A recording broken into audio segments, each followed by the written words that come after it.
Alas 3 ng madaling araw ang oras ng pasok ko sa trabaho. Hindi naman na mahirap bumiyahe sa gantong oras. Walang traffic at may jeep pa rin na bumabiyahe. Nakasakay na ako sa jeep. May ilang pasahero na rin naman ito at sa bandang malapit sa pinto ako naupo. Pinapaabot ko na yung bayad ko pero parang di ako naririnig ng mga pasaherong nakatalikod.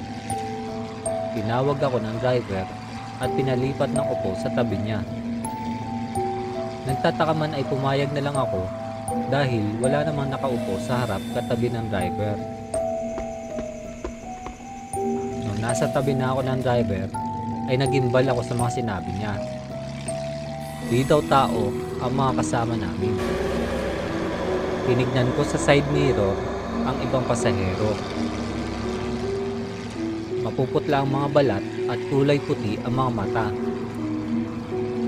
Mawawala rin naman daw ang mga ito pagdaan namin sa sementeryo.